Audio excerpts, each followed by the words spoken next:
Jesús no excluye a nadie de recibir su gracia.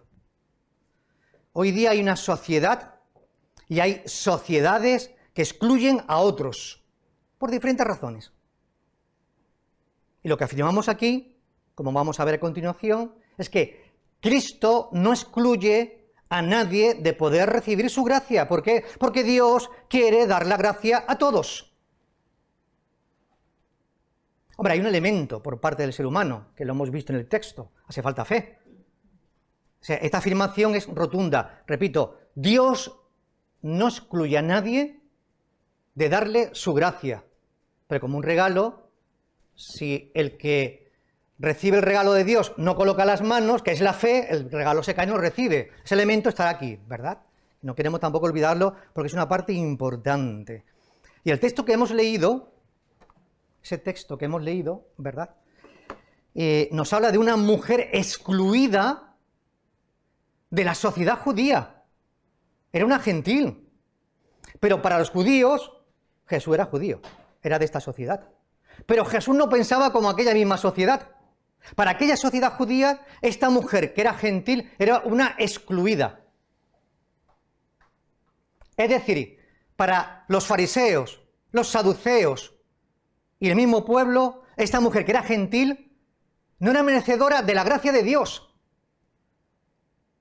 ni de la misericordia de Dios, ni formaba parte de los pactos de Dios. Sin embargo, como hemos visto, Jesús la recibe, Jesús la escucha, Jesús la atiende. Interesante, ¿verdad? Claro, la pregunta que yo os hago es, ¿quiénes son hoy los excluidos? ¿A quiénes están la sociedad excluyendo? Pero una pregunta mucho más fina, bueno, me ha salido así la palabra. Las iglesias cristianas, ¿a quiénes están excluyendo? ¿A quiénes? ¿A quiénes estamos excluyendo de poder darle la gracia de Dios y compartirle la gracia de Dios? Hombre, obviamente, ¿verdad? Los evangelios, lo hemos dicho y lo volvemos a repetir, que Jesús es una persona incluyente. Jesús incluye a todos para que formen parte del reino de Dios. Jesús quiere ofrecer su gracia y su misericordia a todo hombre y a toda mujer, sin distinción de raza, de sexo, de nacionalidad, etcétera, etcétera, etcétera. Jesús no discrimina, Jesús no rechaza, Jesús no despide a las personas que vienen ante Él con una gran necesidad para recibir de Dios y de Jesús la ayuda necesaria.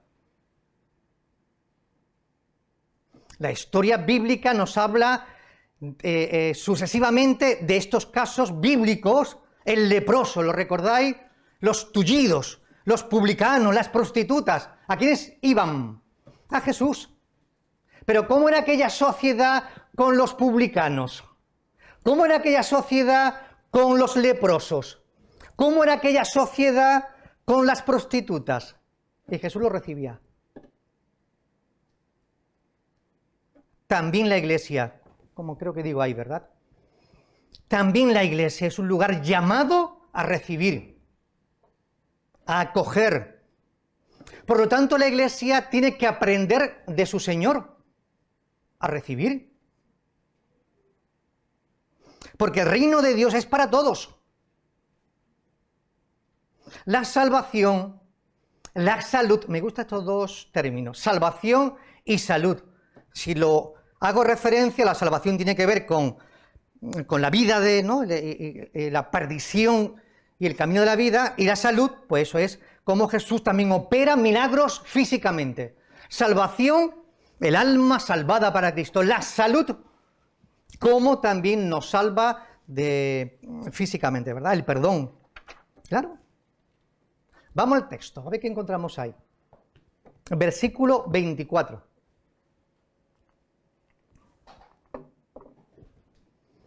Levantándose de allí, se fue a la tierra de Tiro y de Sidón. Primera afirmación del texto.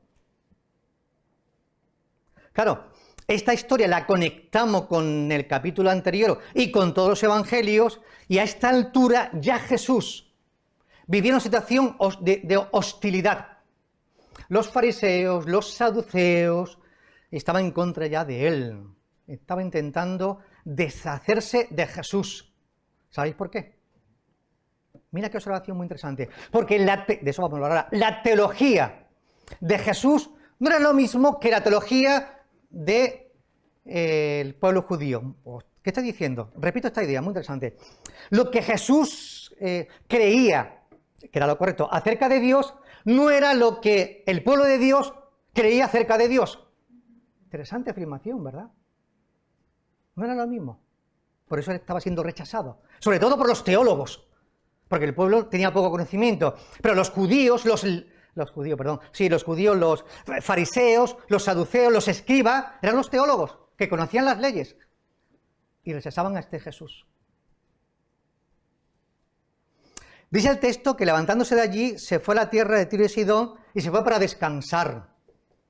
Jesús necesitaba descansar, levantándose. Comienza el texto. Y vamos a terminar diciendo que se acostó, que estaba en cama la hija de esta mujer ya sanada. Descansar. Pero dice que fue a tierra de Tiro y de Sidón. Tierra de gentiles. Jesús necesitaba descansar. ¿Sabéis por qué? Porque no era un superhombre. Jesús tenía necesidades. ¿Recordáis aquella historia tan bonita cuando en la tormenta y Jesús estaba en el barco durmiendo porque estaba agotado? Hablemos del descanso. Si Jesús necesitaba descansar, también nosotros. También nosotros. Todos necesitamos descansar. El descanso...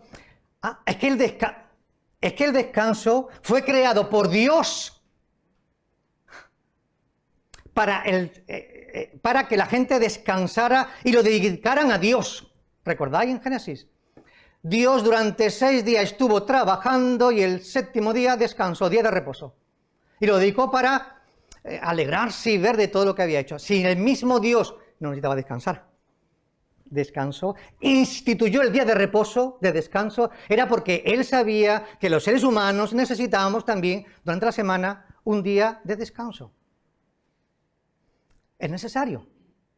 Y descansamos y vinimos a la casa del Señor a celebrar las bendiciones de Dios. Los profesionales, ¿sabéis lo que dicen? Psicólogos, psiquiatra. Bueno, si queréis lo paso, ¿verdad? Marian Roja, no quería decirlo, pero me ha salido. Marian Roja, famosa psiquiatra, hija de Enrique Rojas, muy conocido en España. Tiene una conferencia fenomenal. Algunos de vosotros lo tenéis porque os lo he enviado.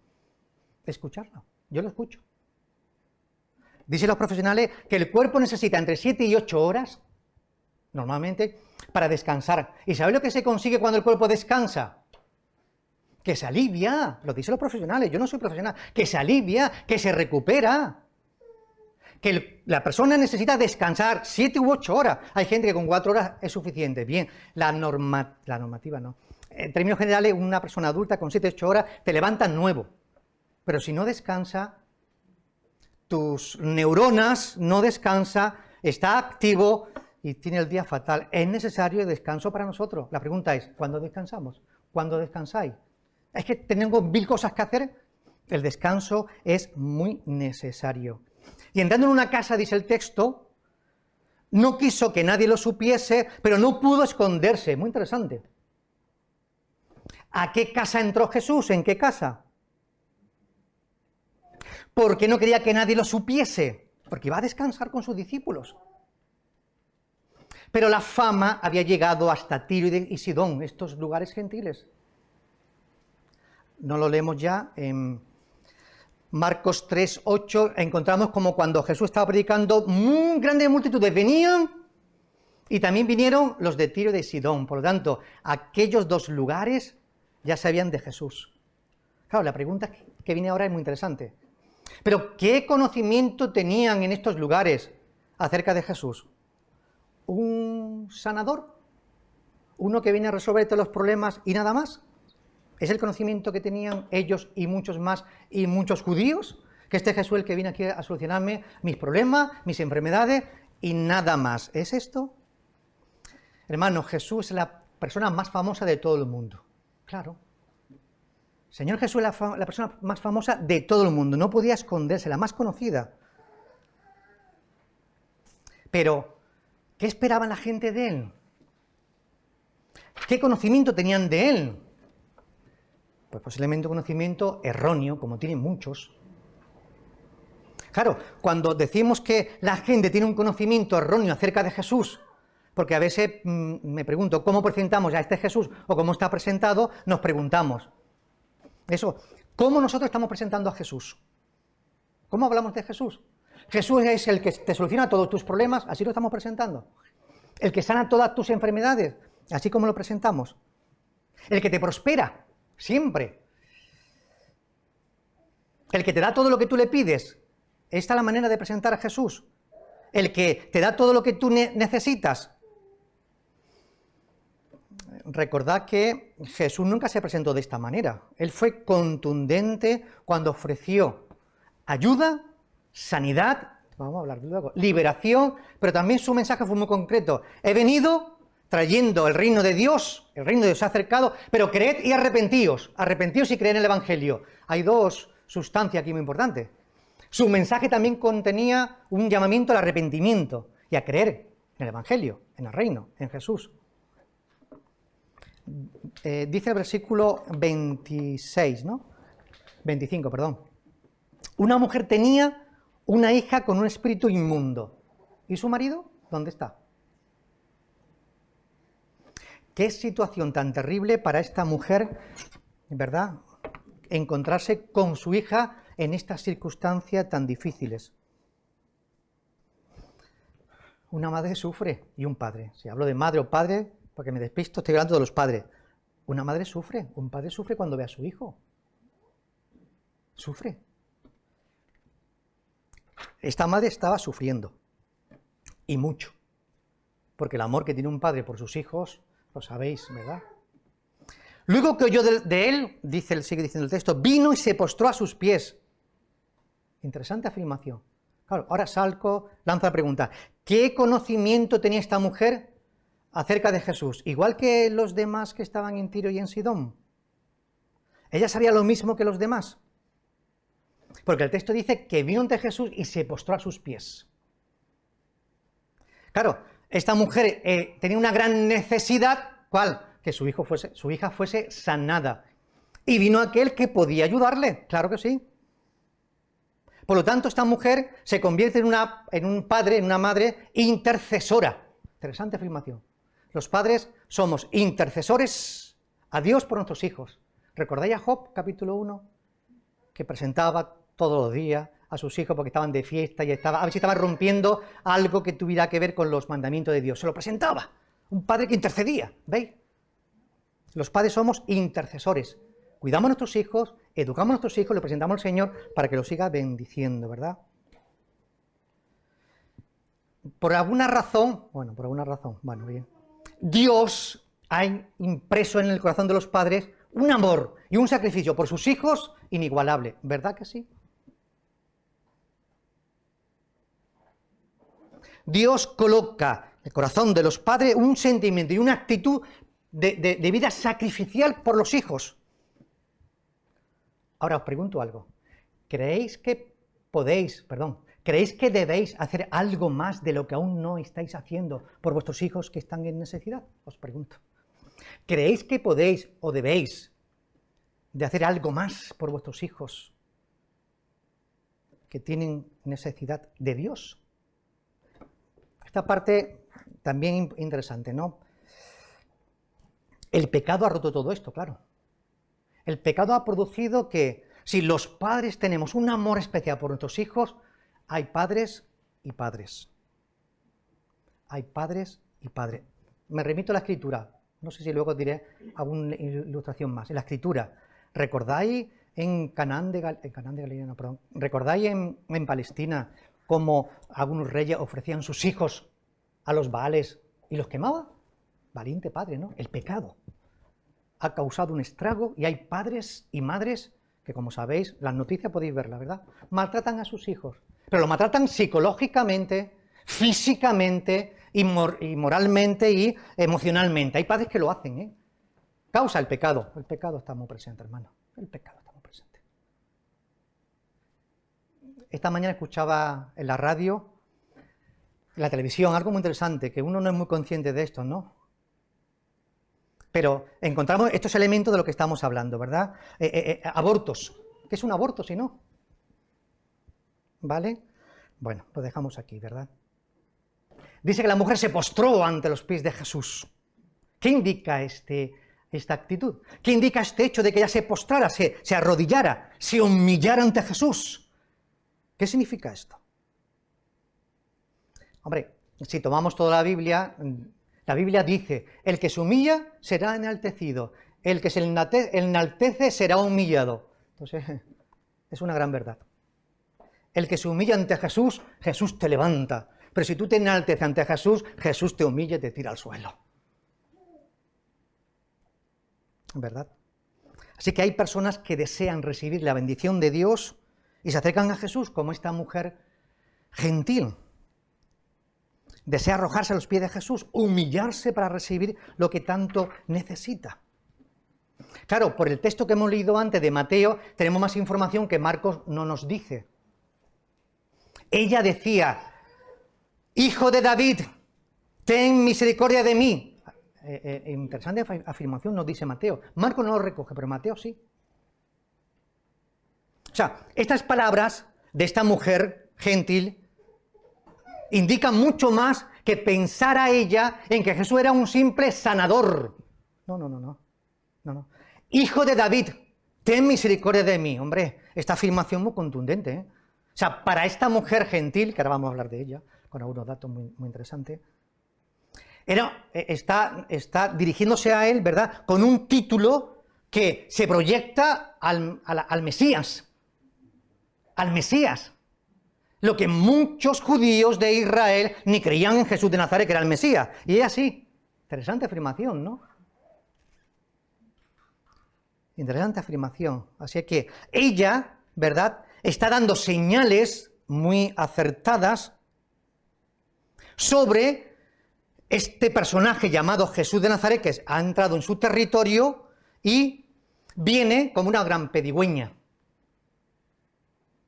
Pero detrás, aquí está la clave, detrás de esta petición de esta mujer, no solamente hay una petición de que ayude y sane a su hija, porque es un padre con una hija endemoniada, sino que, como veremos y hemos destacado, vemos la fe de esta mujer.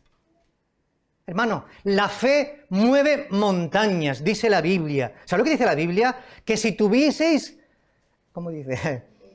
Gracias. Si tuvieseis fe como un grano de mostaza, le diréis a este monte, pásate de aquí a allá y se pasará. Eso dice la Biblia. O sea, una fe como un grano de mostaza que no se ve, tiene el poder lo tiene Dios, ¿verdad? De acercarte con total certidumbre de que Dios te puede dar aquello que Él te ha puesto en tu corazón. Que Dios te haya puesto en tu corazón. Versículo 26. La mujer era griega y sirofenicia de nación. Eso dice el texto, no dice Marcos. Por lo tanto, Marcos está señalándonos y dándonos rasgos acerca de esta mujer.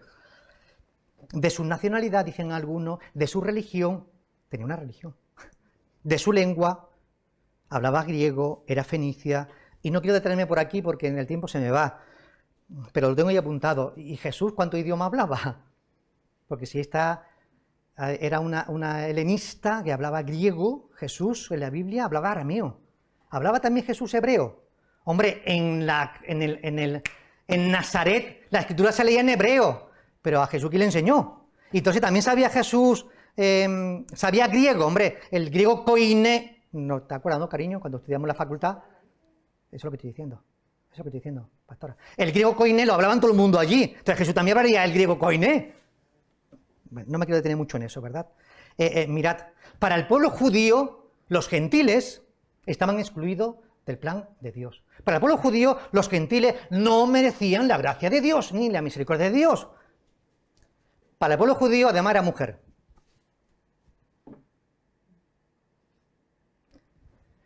También los discípulos de Jesús, como ya sabéis y vamos a recordarlo, también a veces se comportaban como se comportaban el resto de la sociedad, también ellos. ¿No recordáis cómo también ellos?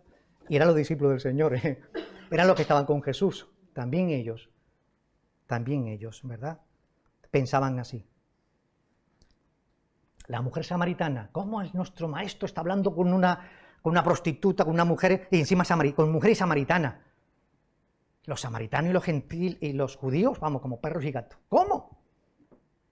¿No recordáis los niños que querían los padres acercarse a Jesús, que se pusiesen en el regazo y que Jesús, yo orase por los niños? Y los discípulos, no, los niños aquí, ¿cómo que no? Dejad que los niños vengan a mí, porque de ellos es el reino de los cielos. Y aprended de los niños, que son, dice eso el texto, no lo sé, que son mansos y humildes de corazón. Tenemos que aprender de los niños, ¿verdad? ¿Restaurará Dios al reino de Israel en estos días? Hechos 1, y le dije a Jesús, a vosotros nos toca saber lo que Dios ha determinado. Ellos también. Y estamos ya en Hechos capítulo 1, decía, ha pasado un proceso de 3 años, Ahí es donde yo quiero llegar. Hasta los discípulos, lamentablemente, la teología, iba a llegar ahora, que tenía aquella sociedad, también ellos había premiado, aunque ya se había producido algunos cambios, menos mal, Señor, que ya en estos discípulos había algunos cambios, algunas señales, había, hombre, Jesús lo diría, perdón, había rasgos de esperanza en este grupito de 12, menos mal, y también del resto, ¿verdad? No quiero olvidarme de esto. También ellos pensaban que Cristo venía como líder político para establecer el reino como el de David, como el de Salomón, poderoso, político. No era eso. También los discípulos creían en este sentido. Jesús vino con otro sentimiento y con otra misión totalmente distinta. Me pregunto, y os pregunto, hermanos y hermanas, ¿cuántos pensamientos tenemos nosotros teológicos que no son como Dios piensa? Pensad por un momento. ¿Qué teología tenemos y estamos practicando que no es la teología de Dios? ¿O nos creemos nosotros que somos los superdotados, los que más sabemos y que tenemos toda la verdad absoluta, que no nos equivocamos en nada y que nuestra teología es la mejor que hay? Eso es lo que creemos nosotros. ¿Qué teología tenemos nosotros? Lamentablemente, ¿verdad? Entre las iglesias protestantes, acerca de la mujer, no se ha entendido todavía. Nosotros lo estamos entendiendo a poquito ¿verdad? Pero no solamente la teología de la mujer, que hay muchas iglesias, sino los roles en el matrimonio. De eso he estado hablando durante 5 o 6 domingos, sobre el matrimonio y muchos aspectos. Sobre la educación y la vara. Yo he escuchado personas que dicen que tienen que educar con la vara, y lo he escuchado, y son creyentes de iglesia. Con la vara, es que lo dice la Biblia. Vamos a sentarnos, vamos a explicarlo, hombre. También dice la Biblia que, bueno, dice tantas cosas. Y algunos lo creen, Con la vara no, hermano. Si alguien tiene duda, nos sentamos con los pastores y lo explicamos. Con la vara no, hermano. Con la vara no. Y le rogaba y que echase fuera de su hija el demonio, versículo 26, estamos ahí todavía, ¿verdad? O sea, amaba tanto esta mujer a su hija, estaba tan preocupada que se acercó a Jesús para que la sanara. Nadie podía solucionar el problema, nadie podía ayudarla, pero sabía que Jesús sí podía, y se acercó a Jesús y le rogaba a Jesús. Es decir, el verbo rogar implica que ella le demandaba y que ella insistía, lo hemos visto en Mateo. Jesús, hijo de David, ten misericordia de mí. Interesante, dice de mí, ¿por qué? Porque hace suyo el problema de su hija. Esto es muy interesante, Mira, pastora, ahí tenemos hace suyo el problema de su hija. Pero no, bueno, no me quiero despistar por otro lado, aquí me da mucho más juego esto. Hace suyo el problema de su propia hija, porque es carne de su carne, la parió. Pero ella está insistiendo. Mateo, ¿verdad? ¿Qué es lo que dice? Dice, hijo de David, ten misericordia de mí. Dice que estaba insistiendo. ¿Sabes lo que decía a los discípulos? Maestro, ¿quiere que la despidamos que está dando voces detrás de nosotros? Es decir, que Jesús no le había respondido, ¿eh? Esta mujer era perseverante. De eso vamos a hablar ahora. Perseveraba. Señor, gracias, bendíceme. Ya está, el Señor escucha una oración tuya y dice, ¿qué interés tienes tú por lo que me estás pidiendo? O sea, tú le has hecho una petición al Señor hoy y no se lo haces hasta dentro de un mes. Dirá el Señor, dirá, esto es cosa mía, si yo no sé si el Señor pensará así o no, pero puedo pensar, dirá, ¿tú tienes interés en lo que me has pedido? Y hace 5 años que me lo has pedido y no me has pedido más. ¿Se entiende esto, verdad? Pon tu interés, sigue orando todos los días. Si tú quieres algo, pídeselo al Señor todos los días. Que el Señor sepa que tú estás perseverando. Señor, hasta que no me dé esto, yo no me detendré. Y no me levantaré. Pero si el Señor dice, me lo has pedido hoy y me lo pide dentro de una semana, ¿es el interés que tú tienes? Me acabas de pedir esto y dentro de un mes. Si tú no tienes interés, yo voy a tener interés por darte aquello. ¿Se entiende, verdad? Claro que se entiende, y mucho. Volvamos aquí. Con insistencia. Sentía dolor, sentía ansiedad por su hija que llevaba mucho tiempo enferma. Pero Marcos, ¿verdad?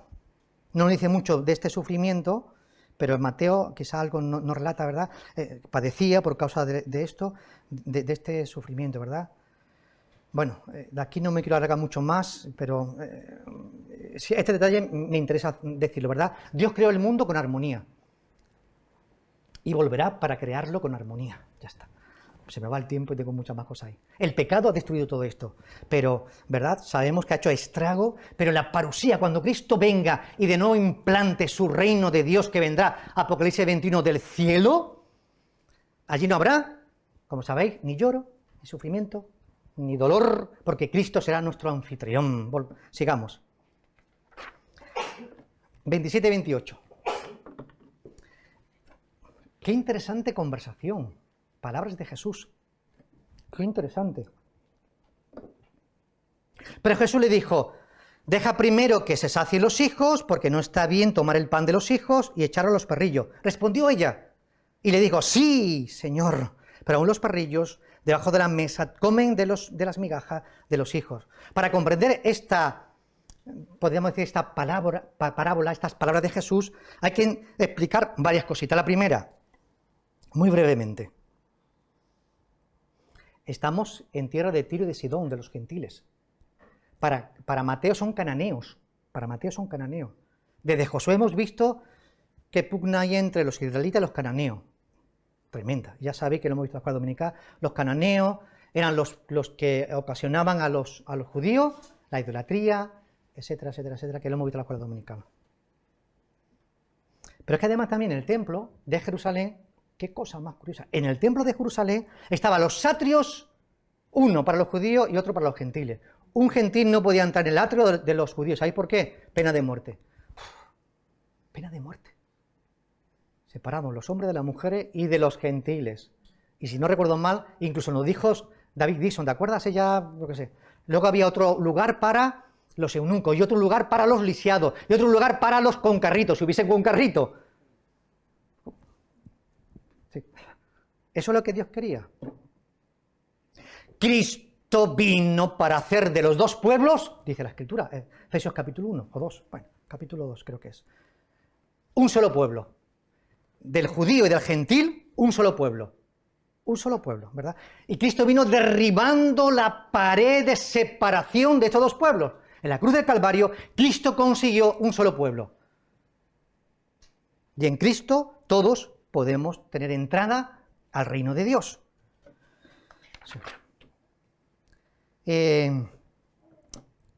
Entendamos estas palabras, ¿verdad? A ver, no quiero pasarme un poquito de esto. Bien, para los judíos, un gentil era considerado un perro. Hasta el día de hoy, recordad, ¿no? En nuestro contexto, cuando alguien se pelea, era un perro, era una perra. Eso significa una connotación negativa. Pues mirad, cuando un judío se dirigía a los gentiles, estos son perros. Connotación negativa. En esta historia, cuando se habla de hijos, se refiere a los judíos, al pueblo. Cuando habla de pan, se refiere al ministerio de Jesús. Y la migaja, se refiere, pues, Señor, la mujer, pues si no es el pan, una migajita, una milla se dice en mi tierra, una mijilla. Con que me dé una mejilla, para mí es suficiente. El pan es un trozo de grande. Pero la mujer, que es bastante inteligente, vamos a hablar ahora, Señor, una mejilla, para mí es suficiente. Una mejilla. Eso es importante comprenderlo, ¿verdad? Bueno, el misterio de la mujer ya sabemos que él vino primeramente para los judíos. Y envió a los 12, de 2 en 2 para los judíos. Pero tampoco rechazaba a él, a los gentiles. Claro. Por eso podemos entender en este contexto, como le dice él, que yo he venido primeramente a traer el evangelio a los hijos, que son los judíos, ¿vale? Pero no está rechazando lo otro. Vale, pero esta mujer, ¿qué descubre en esta conversación? ¿Vale? Si Jesús me está diciendo a mí que los hijos, él ha venido para traer los hijos al evangelio, la gracia y el perdón, pues yo soy considerado una... Jesús utiliza el término perrilla, ¿no? Para suavizar un poco, porque el término perrilla, es decir, ella entiende, yo soy considerado por los judíos una perra, pero Jesús me ha dicho perrilla, lo acepto, ¿vale? Entonces, como perrilla, capto lo que Jesús me está diciendo y le digo, Señor, también los perrillos, en la mesa de sus amos, las migajas se la comen. Oh, grande es tu fe, mujer, grande es tu fe. Déjame deciros esto porque me gusta mucho, ¿no? Cuando resulta que estamos con los 12 varones y Jesús le habla sobre la parábola de la semilla, no lo entienden. Y aparte Jesús tiene que explicarle a los 12 varones, ¿qué tiene que explicarle? Que la semilla es la palabra, que la tierra no se enteraba de la misa a la mitad. Y esta mujer, ¡bum! Esta mujer en el momento lo pilla. ¡Ja! No hizo falta que Jesús le explicara la parábola. Ella lo supo. Pero Jesús estaba retrasando esta situación porque quería que saliese a la luz la fe de una gentil. Eso es lo que pretendía el Señor. Que todo el mundo valorase a lo largo de la historia la fe de una mujer gentil, porque él en su tierra muchos lo habían rechazado, no tenían fe. Y una fe como esta, que vamos a ver también otra expresión, de esta mujer era algo extraordinario. Y quedó aquí registrado. La fe de esta mujer era de admirar. Recordad a amiga Rajá, que lo hemos visto en la escuela dominical. Una pagana que tuvo fe también fue liberada y salvada. Otra mujer fue liberada y salvada. Mucha más información tengo aquí, pero lo dejamos aquí. Ya sabéis que tengo muchas ideas, pero intento resumirlas. Vale, entonces esta es la situación, ¿verdad? Pues entonces ella se conforma con una migaja, ¿lo entiendes? Demostró fe. Sin fe es imposible agradar a Dios. Repito, Jesús no rehúsa dar la gracia a nadie. Pero claro, ese nadie tiene que recibirlo con fe. Ahí está la clave, con fe. Esta mujer demostró más fe que muchos judíos y muchos creyentes de Jesús. Demostró mucha fe. Hace falta mucha fe, ¿verdad? Versículo 29 y 30. Entonces le dijo, por esta palabra, ve, el demonio ha salido de tu hija. Cuando llegó a ella a casa, halló que el demonio había salido y a la hija acostada en la cama. Qué interesante afirmación. Vuelvo atrás porque me ha faltado algo muy importante, ¿verdad? En Mateo 15, cuando hablamos de la fe de esta mujer, no dice Mateo que dice Jesús, son paralelos, ¿verdad? Dice, oh mujer, grande es tu fe, hágase contigo como tú quieres. Entonces Jesús está resaltando la fe de una mujer pagana. ¿Recordáis en el tiempo de Elías que Dios envió a Elías a las mujeres, a las viudas de Tirón de Sarepta? Viudas gentiles, y las viudas de Jerusalén no fueron atendidas por falta de fe. ¿Lo recordáis? Leedlo en Lucas capítulo 4. Lucas 4 no, bueno, era Primera de Reyes, por ahí lo tengo, no importa tanto. Lo buscáis en la concordancia, yo os hago trabajar. En los tiempos de Elías, Dios envió a Elías a una mujer viuda de Sarepta, y como creyó en la palabra, ¿verdad?, tuvo allí provisión suficiente, porque había una gran hambruna, y la hambruna lo sufrieron todo el pueblo de Israel, pero no ella, porque demostró fe a la palabra del profeta. Lee el texto. Si luego lo encuentro, se lo diré, está por ahí, se me ha pasado ya. Bien, volvamos aquí, ¿verdad? Importante. Jesús sana a su hija, le da la respuesta, ¿verdad? Y ella comprende perfectamente lo que Jesús le está ofreciendo y lo da por recibido. Jesús no la excluye. Los demás sí, pero Jesús no. Y además destaca en una pagana una fe como no ha visto antes ni en su propio discípulo, ni en su propio pueblo, en su gente, no la ha visto. ¿Vale? Y cuando llegó ella comprobó que una pequeña migaja de la mesa del Señor había caído, ¿verdad? Y había sido suficiente para esa gran necesidad. ¿Qué sentimiento de esta mujer tendría cuando se encontraba ante esta gran necesidad de ayudar a su hija y al volver a casa su hija está liberada de este demonio? No fue defraudada. Nadie que viene a Jesús es defraudado. Ella usó escuchen bien, esto no es mío, esto lo he cogido de alguien, pero me gusta mucho. Ella usó el poco conocimiento que tenía de Jesús de Nazaret. Era poco conocimiento, era una pagana. Ella no tenía toda la revelación, ella no tenía la escritura. Lo tenían los fariseos, los saduceos, los que iban a la sinagoga.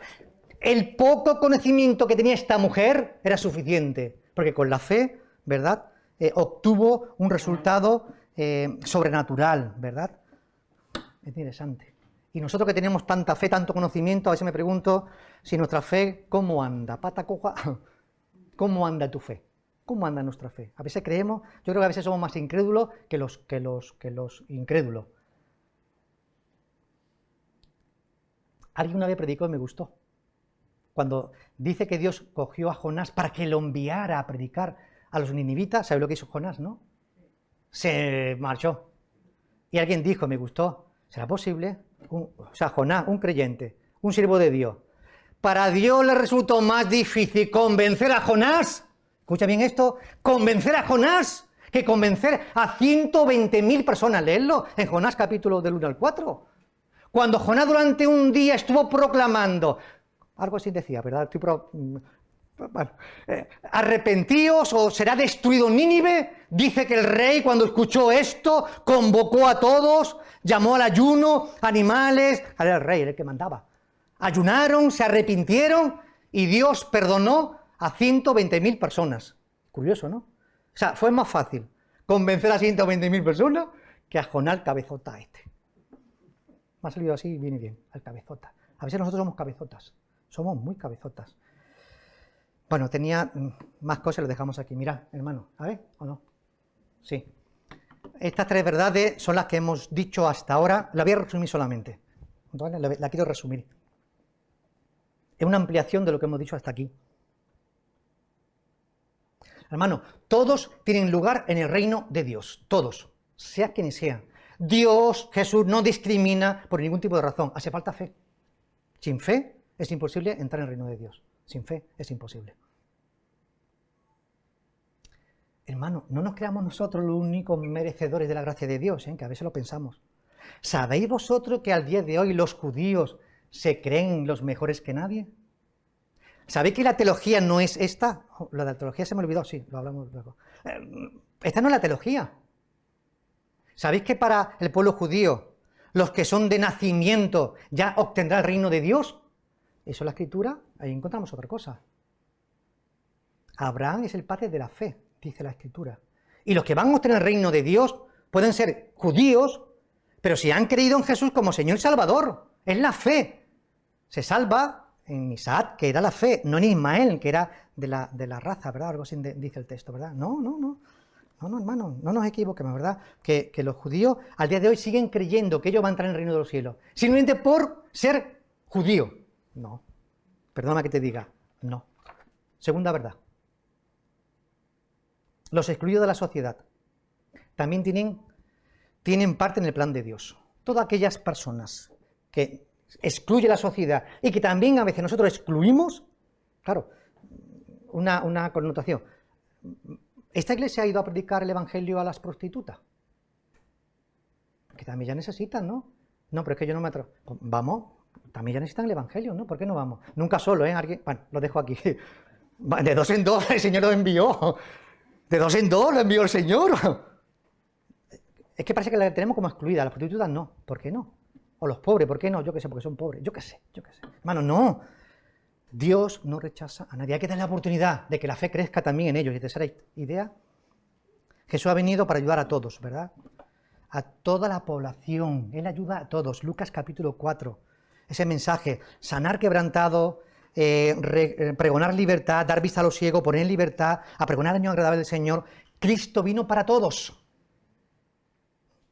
Para todos. Todos los que tienen necesidad en Cristo pueden ser bendecidos. Que Dios en esta mañana nos bendiga a todos. Amén.